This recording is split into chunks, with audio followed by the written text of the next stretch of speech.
Welcome back to the gun dungeon, and boys, it is a hot one out here today. Been working in the garden a little bit, so I'm a little dirty, probably dirt on my face, I don't know, I ain't even looked, covered in sweat already.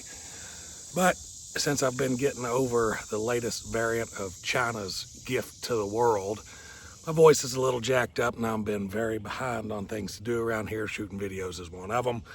So I figured I'd multitask and do some garden work and then get a video in, go back to doing some more garden work. But today we're going to be talking about the little Beretta 21A. And the reason I wanted to bring this gun into a video today is because I see kind of a, not really a popularity increase, but starting to see some more attention go to guns like this, like the new Tomcat that came out. They got the threaded barrel. I don't know if they have a threaded barrel 22 version of it or not, but you know, these little tip-up barrels, that's just so cool. I don't know why I like that so much, but I do.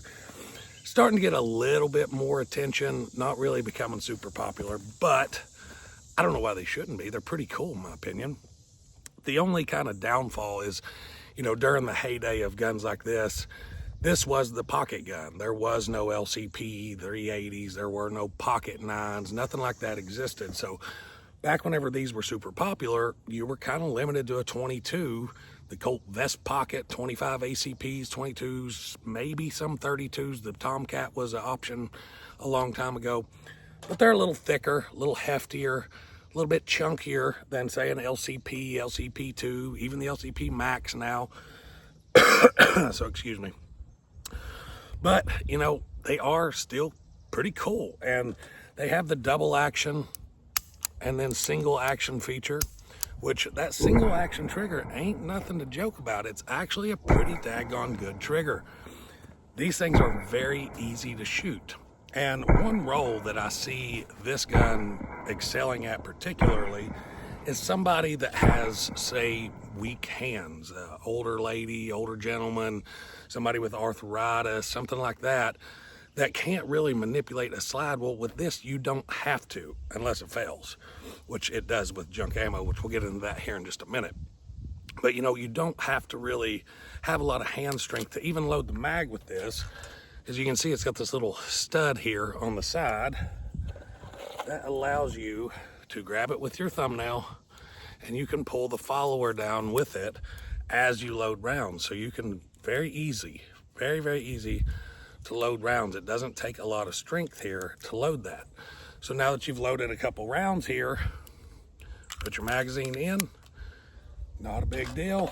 Then you pop up the barrel, put your round in, push it down, and it's ready. You don't have to rack the slide. That's it. That's kind of the selling point to this firearm. Safety. So the safety's on, double action here. So you've got a stiff trigger. Safety's on, so it won't let it pull all the way. It'll let it pull a little bit, but it stops it right there with the safety on. But even with the safety off, it has a fairly heavy double action trigger. Not so heavy that it's hard to pull and like difficult to do, just a safe double action trigger. Now, this single action, very good. Now, there is exactly what I wanted to show you. A failure with this cheaper ammo. Let's go ahead and make this thing clear here. Obviously, there's nothing in the chamber, you can see it. But with this cheaper bulk ammo, I don't know if the ammo's a little underpowered or what it may be, but it does tend to have a little bit of a problem with that. It does a little better. It's this stuff right here, guys. So, I mean, it's pretty cheap. But it does do a little bit better with the other Federal bulk ammo. It's in like the cream colored box. I think it's the match stuff. It's got just no copper wash on it, just a lead bullet. But with something like this, I've not had the very first failure with a good CCI mini mag or any CCI ammo really through that's pretty decent ammo. No failures whatsoever with this little thing. It runs like a top.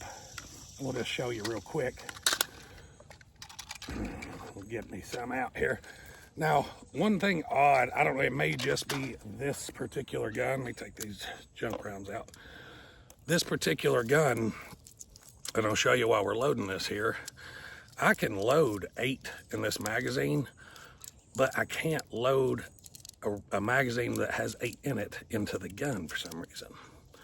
So All right, there's 8 rounds in the magazine. I took 10 out, there's 2 left in my hand.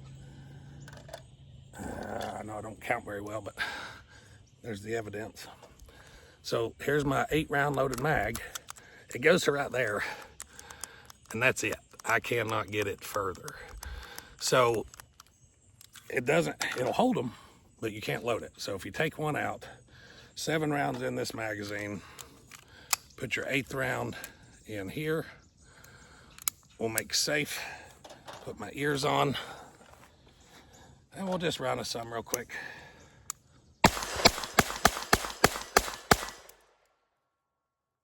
Runs like a top with those. And like I said, it's very, very easy to shoot. Very fun to shoot, actually.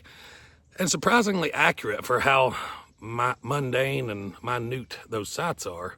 Typical Beretta milled in front sight, kind of like the old school half moon Smith & Wesson shape to it. And then just milled in rear sight here. The newer ones may be a little different. I haven't really looked at those super deep. But, you know, this little sucker, this is old school, and it's got that PB on it for the Petro Beretta. Don't know exactly how old it is, but it is made in the USA. So, anyways, super, super fun little guns, interesting little guns, and they just feel like quality to me for some reason.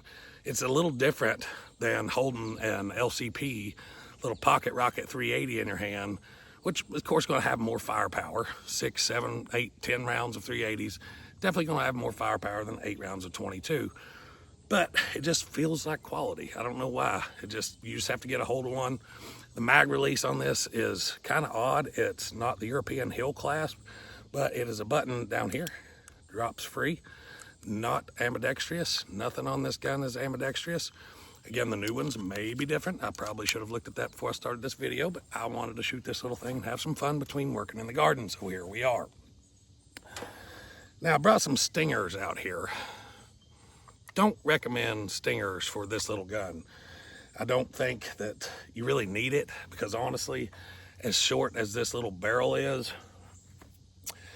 you're not going to get a whole lot of oomph out of it. I'll be honest, what I use this gun for, actually I use this gun most of the time while wearing these bibs, because these are my rabbit butchering bibs that I'll wear while I'm butchering rabbits, and this is my rabbit bunker, because with that little short barrel and using those just plain old lead Federal rounds that I told you about that run pretty good with it, it don't make a big mess, and it's easy to get real close and put it where I want it, I guess, whenever I'm bonking rabbits. So, and it just slides right in my pocket, disappears in the pocket, so I can do whatever I need to do after that. And like I said, it is super, super safe. So with that hammer forward, and all you got to do, if you want to, say you've shot whatever you want to shoot, it's loaded, there's one in the chamber, you just do that, take it out, drop your hammer down. That's as safe as it's going to get, guys. And it's very, very concealable, goes right in the pocket, super, super safe, easy to manipulate. If you're looking for something like that, 21A, this one's the 21A, the new ones don't have the A designation, which whenever, it's not an A, they take the A away. So, anyways, super cool little guns, guys. If you get an opportunity, make sure you go check one out. Let's shoot it a little bit. What do you think? So in the modern world of YouTube, they've made it really hard to actually make any revenue on YouTube. Can't really have sponsors in my videos anymore. Can't have links to certain things in the description anymore. Can't even show a lot of stuff we used to be able to show, even just 3-4 years ago. But if you want to support the channel, there are a couple ways to do it. I have a link to my Patreon down below. Patreon gets videos a couple weeks earlier, some behind the scenes content, exclusive content just for Patreon, and it helps the channel out. Also, I have shirts in a link below. Go check out shirts. I've designed them all myself. Not very creative, but you can check them out and take a look. I even have a coffee cup. But if you want to help the channel out, links are in the description below. Appreciate you guys. So I know that I said you don't have to rack the slide on this, nothing in the chamber, but that doesn't mean that you can't. You absolutely can rack the slide on this. I'll just show you real quick. It's kind of stiff, honestly, for what it is. You gotta take the safety off first. A little bit stiff, but you can operate it just like standard, any old standard semi-automatic.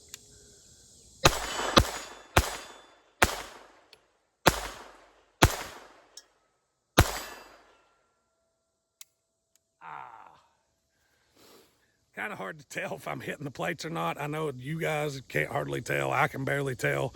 Little old 22. Like I said, this little short barrel and 22 long rifle, not going to have a whole lot of oomph to it. So we'll load it how we're supposed to now. Got one in the barrel there. Close that little puppy down. We'll do this first shot double action.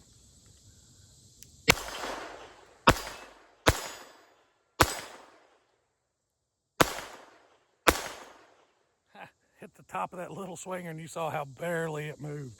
If you didn't see that, go back and rewind. That sucker barely moved.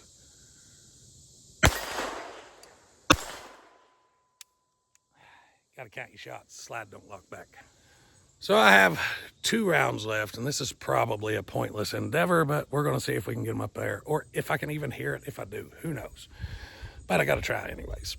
But, oh, forgot to tell you, this little sucker, to be a 22 long rifle, it ain't like shooting an actual rifle in 22. This little sucker is loud, just for FYI purposes.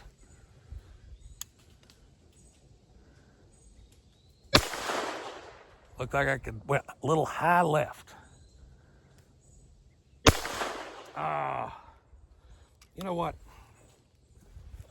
We're gonna try some of this junk ammo. We might just do it one at a time since it don't really cycle all that well. I gotta see. Got it. Can I do it again? Can I do it again? Oh, don't know. Couldn't tell you on that one. Man, that thing throws brass right back at me, and that I pulled the old female right down the old cleavage that time. Whew.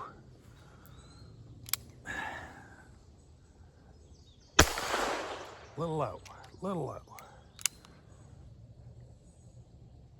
I think I got it.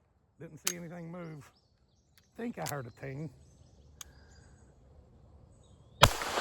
That went way high, way high. All right. Oh, that brass that went down my bibs went all the way down in my boot. Oh, I'm gonna have to get that out. That's gonna be a pain in the butt. Anyways, that's what I got for you today, guys. I hope you enjoyed the video. If you did, don't forget to hit like and subscribe. Until next time, stay tuned.